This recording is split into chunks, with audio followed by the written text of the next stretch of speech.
Hello two family, कैसे हो आप लोग। आशा करती हूँ सभी लोग अच्छे होंगे। मित्रों, मैं एक विवाह गीत लेके आई हूँ। अब तो शादी में विदाई हो जाती है, पहले शादी होती थी, फिर उसके बाद गौना जाता था। दो तीन साल के बाद, एक साल के अंदर। तो ही है गौने की गीत है। सुनना आप लोग को कैसे लगेगा कमेंट बॉक्स में ज़रूर बताना। जय श्री राधे राधे। मैया पलंग चढ़ी बैठे तो भाभीरा सोया बीच आरे आई गई ने नौआ से बरिया तो गवने के दिन धरे।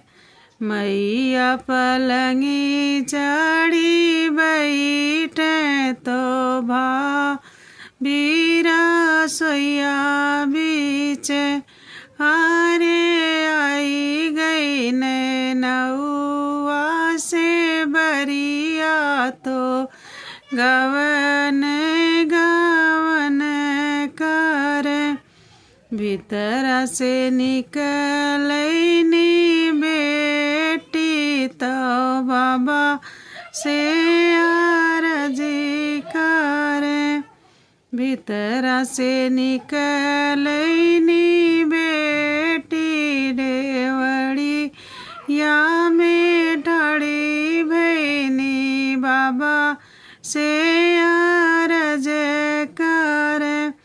बाबा लाख जिए तोरी महलिया तो हम हिया पर भैली।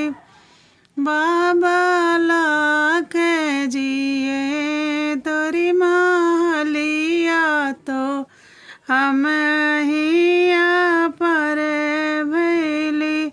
चुप रहा ये बेटी चुप रहा अब रोसे चुप रहा।